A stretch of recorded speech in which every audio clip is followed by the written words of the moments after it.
कल हम लोगों ने एक क्वेश्चन सॉल्व किया था जो 1 के पावर इंफिनिटी टाइप का, ठीक है। बहुत लोगों ने इस बार उसको अटेम्प्ट ही नहीं लिया, डर के मारे छोड़ दिया, पर वो किस पे बेस्ड है उसी के बारे में हम लोग स्टडी करेंगे, ठीक है। जैसे अगर केस मान ले, दो फंक्शन है fx और gx, जिसका limit x tends to a दिया हुआ है। अगर दोनों का वैल्यू मान लो 0 है, और तब क्या होगा, मान लो ऐसा क्वेश्चन आया कि limit x tends to a 1 + fx 1/gx, ठीक है। तो अगर हम लोग limit x tends to a put करेंगे यहाँ पे, और हम लोग पता है कि limit x tends to fx 0 है, यहाँ fx का वैल्यू 0 पुट करेंगे तो 1 + 0 और 1/0 इस फॉर्म में आ गया, 1 के पावर इंफिनिटी फॉर्म में, ठीक है। सिंपल है। और दूसरा केस हो सकता है कि मान लो fx का वैल्यू 1 है, डायरेक्ट fx का वैल्यू 1 है और gx का x टेंड्स टू a में वैल्यू इंफिनिटी है, तो उसको क्या लिख सकते हैं, limit x tends to fx, मान ली ऐसा क्वेश्चन आ गया मेरे पास, मान ली एक क्वेश्चन है, तो इसको डायरेक्ट लिख सकते हैं fx का वैल्यू हमको पता ही है 1 और gx से लिमिट करेंगे तो इंफिनिटी है, तो 1 के इंफिनिटी आ गया, तो 2 है। अगर ये दो केस आता है कि जिसका वैल्यू 1 के पावर इंफिनिटी हो जाए, ठीक है, तो अब क्या करोगे, डायरेक्टली इसका सॉल्यूशन हम लोग लिख सकते हैं e के power x tends to a fx, जो हम लोग fx रहेगा -1 into gx, ठीक है। ये वाला है पूरा, ये आपको लिख देना है, ठीक है। अब कैसे इसको कैसे समझेंगे, इसको कैसे, मतलब ये तो पता हो गया कि 1 के पावर इंफिनिटी 2 केसेस में आ सकता है, और 2 केस में आने के बाद आपको इसके जगह पे डायरेक्ट ऐसे लिख सकते हैं, ठीक है। अब हम लोग मान लो चलो 2 केस लेते हैं, मतलब 3 एग्जांपल्स हम लोग समझेंगे कैसे इसको यूज करना है, ठीक है। अब देखो, जैसे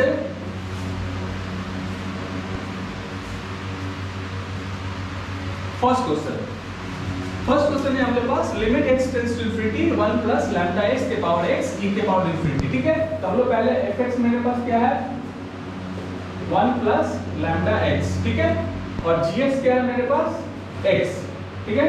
हम लोग पता है कि अगर हम लोग इंफिनिटी डालेंगे यहाँ पे, तो fx पे fx का वैल्यू क्या आ जाएगा, अगर x टेंड्स टू इंफिनिटी डाले तो 1 + लैम्डा इंफिनिटी, मतलब 1 एनीथिंग पावर जिससे डिवाइड इंफिनिटी से करेंगे तो 0 हो जाता है, 0 तो 1 हो गया, और x का वैल्यू तो इंफिनिटी टेंड्स टू दिया ही हुआ है, तो gx x tends to infinity, तो ये इंफिनिटी हो जाएगा, तो मेरे पास आ गया 1 के पावर इंफिनिटी, ठीक है। अब क्या करेंगे हम लोग, इसको डायरेक्ट हम लोग क्या कर सकते हैं, इसको अब हम लोग डायरेक्ट वैल्यू पुट कर सकते हैं e ब्रैकेट में limit x tends to infinity gx क्या है मेरे पास, x, और 1 + लैम्डा x -1, ठीक है।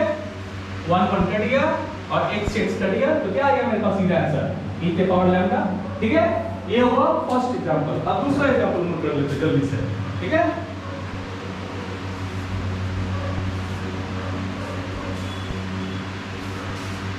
दूसरा क्या है मेरे पास, दूसरा है limit x tends to infinity और x + 6 x + 1 x + 4, ठीक है। यहाँ पे मेरे पास fx क्या है, x + 6/x + 1, और gx क्या है, x + 4।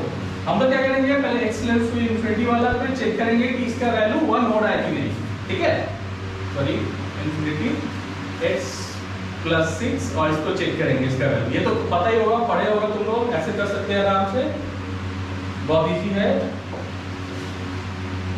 ठीक है। ये एक्सेस कट गया, और डायरेक्ट हम लोग वैल्यू पुट करेंगे क्योंकि हम लोग जेई पेन दे रहे हैं, तो जल्दी करना ही होगा, 6/इंफिनिटी 1 + 1/इंफिनिटी, दैट मींस 1 + 0 1, ठीक है। ये हो गया 1, और दूसरा है gx में क्या होगा, gx अगर x टेंड्स टू इंफिनिटी लेते हैं तो क्या हो जाएगा, इंफिनिटी + 4 इंफिनिटी, तो ये आ गया मेरे पास सम 1 पावर इंफिनिटी, ठीक है। अब हम लोग क्या करेंगे, ये फार्मूला जो हम लोग का fx -1, मतलब ये वाला -1 के पावर gx लिख देंगे इनटू gx, मतलब e x tends to infinity, ठीक है, और gx क्या है मेरे पास, a x प्लस कहाँ है क्वेश्चन, x + 4, ठीक है, x + 4 इनटू fx मेरे पास क्या है, x + 6 x + 1 -1, ये होगा डायरेक्ट आंसर, ठीक है। अब हम इसको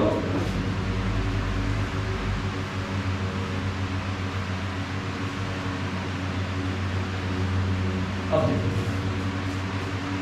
अब हम लोग क्या करेंगे, ये हो, अब हम लोग लिख सकते हैं x + 6 - x -1 x + 1 into x + 4 e x limit tends to infinity, ठीक है। अब ये कट गया, अच्छा 5/x + 1 मतलब 5x + 4 मल्टीप्लाई है उधर, ठीक है। अभी इसको रहने दे कि फिर x कॉमन ले ले 1 प्लस o बाई एक्स, और नीचे से x कॉमन ले ले 1 प्लस 1 बाई एक्स, ठीक है। और ये x से कट गया, ये तो पता ही है limit x tends to infinity है, ये क्या आ जाएगा 5 1 प्लस 0 और 1 प्लस 0 मतलब e के पावर 5 आंसर, ठीक है। ये हो गया, इजी है।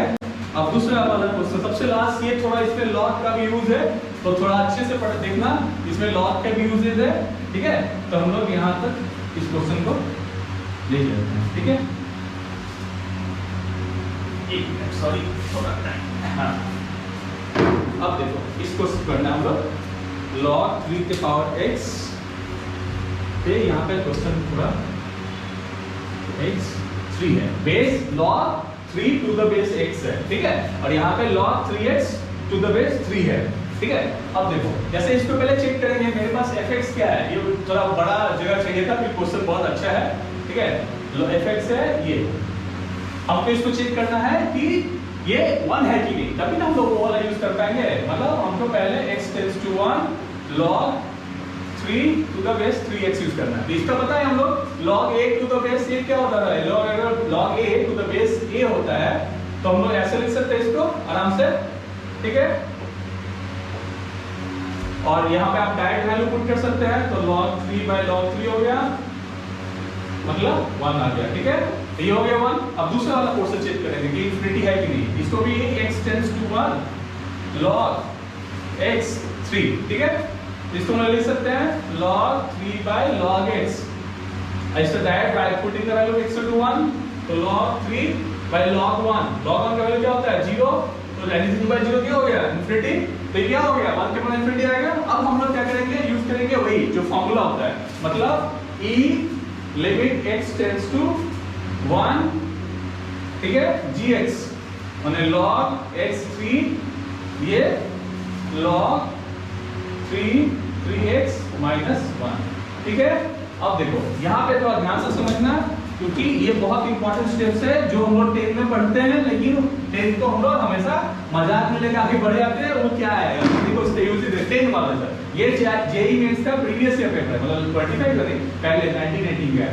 देखो इसको लिख सकते हैं log a ऐसे, यहाँ पे देखो log 3x बाई 3 माइनस 1, ठीक है।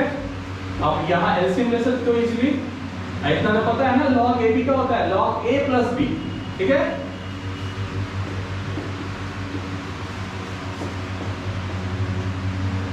एलसीएम ले लो यहाँ पे, ठीक है। ये कट गया और ये मल्टीप्लाई है, ये कट गया, ये कट गया, अच्छा क्या e, अब ये क्या था e x टेंड्स टू 1, मतलब ये 1 आ गया 1, ये आंसर, ठीक है।